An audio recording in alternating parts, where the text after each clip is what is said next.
Tu prends un cahier, un stylo, les rideaux vont s'ouvrir, tu regardes une fois, ou deux fois, voire trois fois, puis tu refais toi-même l'exercice.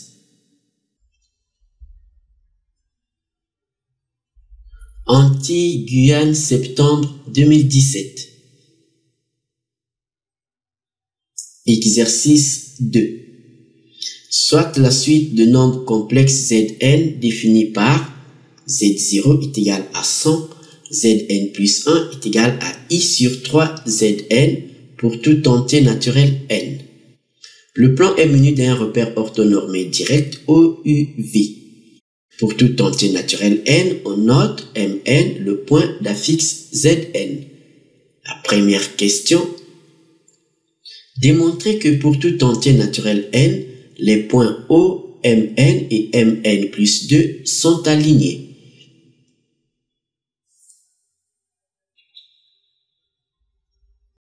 Nous allons corriger l'exercice 2, Antilles-Guyane, septembre 2017. Dans cet exercice, on nous dit soit la suite de nombres complexes Zn définie par, alors nous avons le premier terme Z0 est égal à 100 et nous avons ici la relation de récurrence Zn plus 1 est égal à I sur 3 Zn, ceci pour tout entier naturel n. On nous dit que le plan est muni d'un repère orthonormé direct OUV. Pour tout entier naturel n, on note Mn, le point d'affixe Zn. Première question. Démontrer que pour tout entier naturel n, les points O, Mn et Mn plus 2 sont alignés. Alors, 3 points, on sait que c'est très simple. 3 points sont alignés. Ici, par exemple, nous avons les points O, Mn, Mn plus 2. Donc, les 3 points sont alignés si les vecteurs, par exemple, OMN et OMN plus 2 sont collinéaires.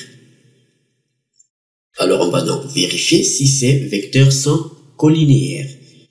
Ici, on nous dit que le point Mn a pour affixe Zn. Il est évident que le point O, l'origine du repère, a pour affixe 0. Z0, c'est 0. Et il nous faut connaître l'affixe du point Mn plus 2.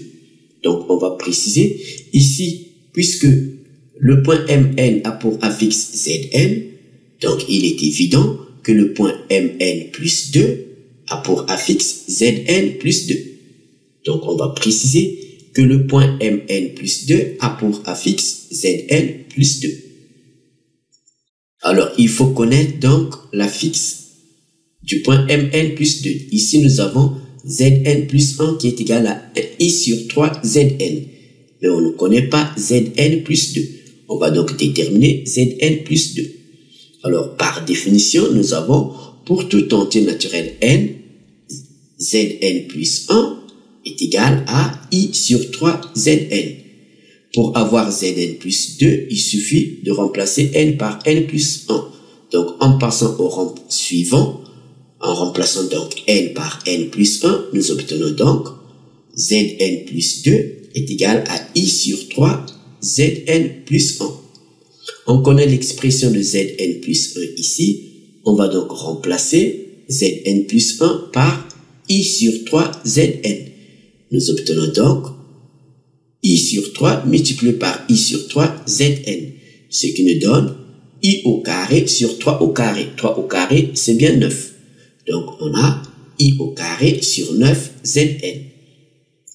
On sait que I au carré est égal à moins 1. Donc, ceci nous donne moins 1 sur 9 Zn. On connaît les affixes de nos 3 points. L'affixe de O, c'est 0. Z0, c'est 0. L'affixe du point Mn, c'est Zn. L'affixe du point Mn plus 2, c'est Zn plus 2. C'est bien moins 1 sur 9 Zn. Donc, on peut connaître les affixes des vecteurs. Donc, l'affixe du vecteur OMN, c'est bien Zn moins Z0, ce qui nous donne bien Zn. Donc, l'affixe du vecteur OMN, c'est bien Zn. Et l'affixe du vecteur OMN plus 2, c'est bien Zn plus 2 moins Z0. Z0, c'est 0, ce qui nous donne bien Zn plus 2.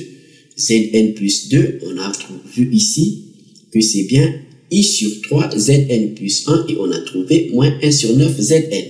Donc, la fixe du vecteur OMN plus 2, c'est Zn plus 2, on a trouvé moins 1 sur 9 Zn. En posant K est égal à moins 1 sur 9, on a la relation Zn plus 2 est égal à KZn. Or, au niveau vectoriel, nous avons Zn, c'est la fixe du vecteur OMN, et Zn plus 2, c'est la fixe du vecteur OMN plus 2. Donc, on a bien le vecteur OMN plus 2 est égal à K qui multiplie le vecteur OMN. Ce qui nous permet donc de conclure que les vecteurs OMN plus 2 et OMN sont collinéaires. Donc, les points OMN et MN plus 2 sont alignés.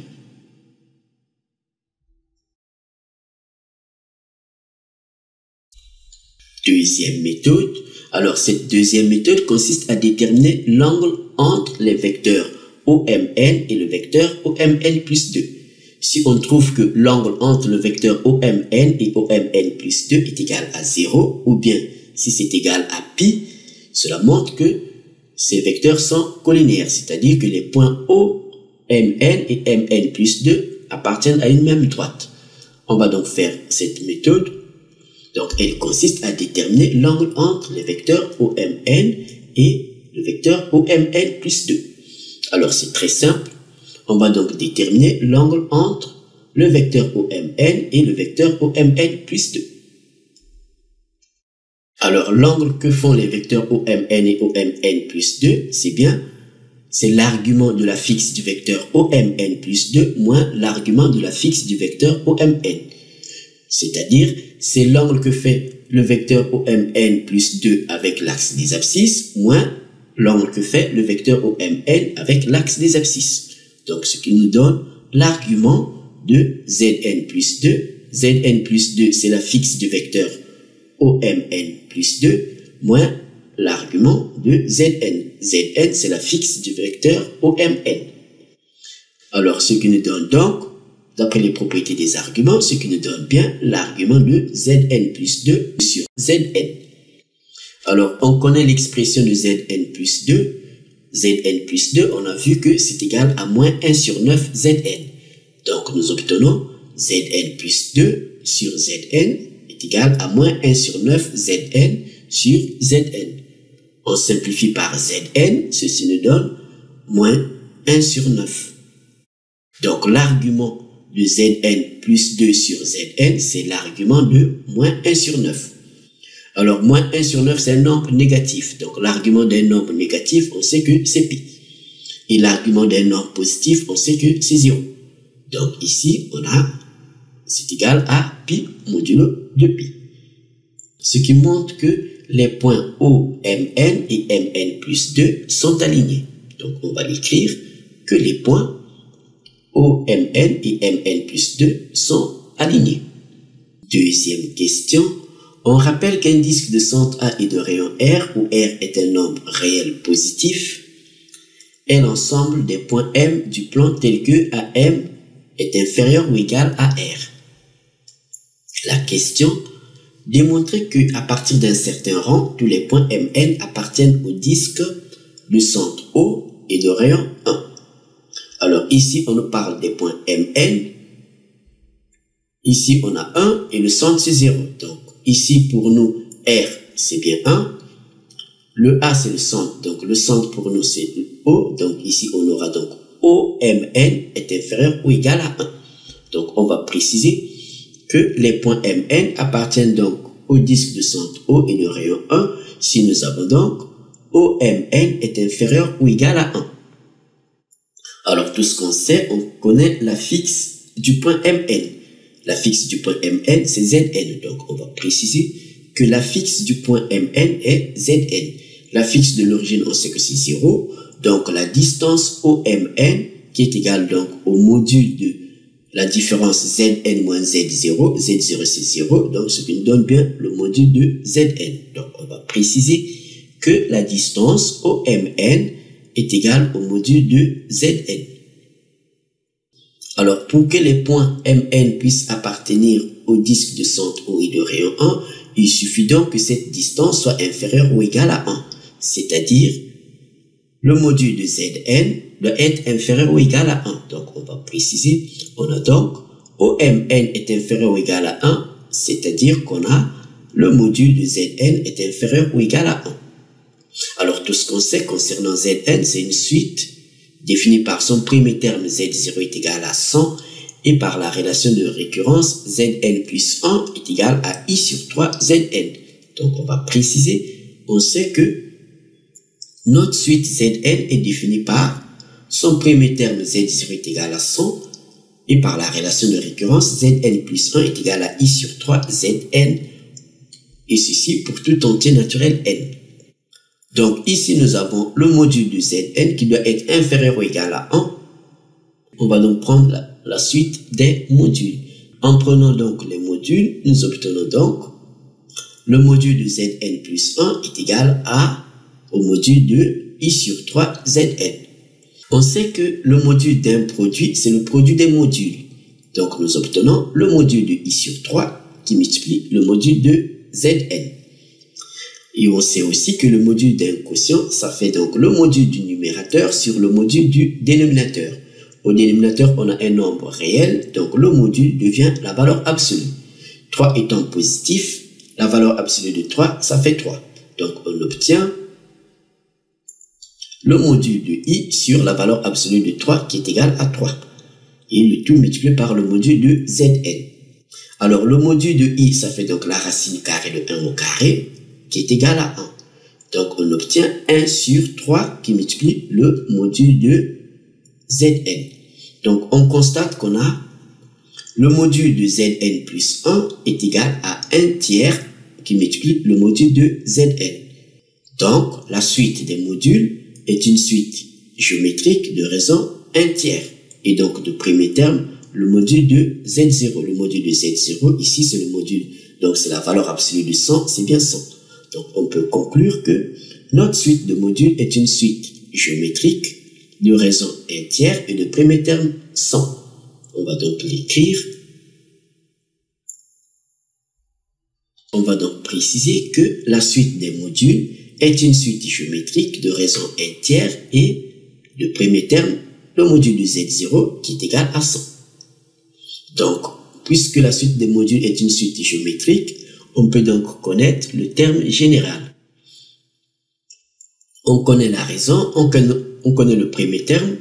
Le terme général, c'est donc Q à la puissance n, c'est-à-dire 1 tiers à la puissance n multiplié par le premier terme, c'est-à-dire multiplié par le module de Z0.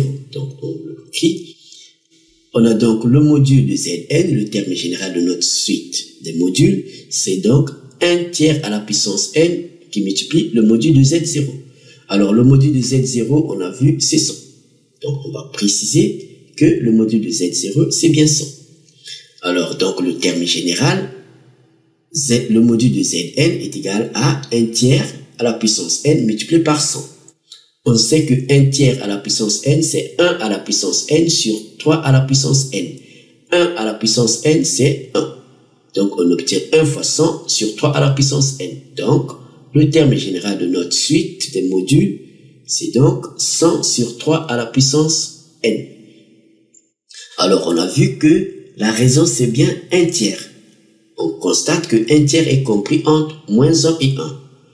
Étant donné que la raison est comprise entre moins 1 et 1, donc notre suite de modules converge. On va donc préciser que la suite des modules converge puisque la raison est comprise entre moins 1 et 1.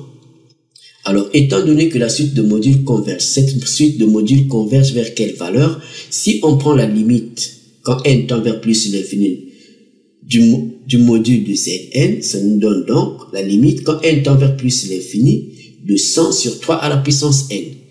On sait que quand n va tendre vers plus l'infini, 3 à la puissance n va tendre vers, ça sera donc 3 à la puissance de l'infini, donc ça va tendre vers l'infini. On aura donc 100 sur l'infini qui nous donne donc 0. Donc, notre suite de modules converge vers 0. Ce qui veut dire que à partir d'un certain rang, les modules vont se rapprocher de 0. Donc, on va préciser que la suite de modules converge vers 0. Donc, à partir d'un certain rang, les modules sont presque nuls. Donc, ça va se rapprocher de 0.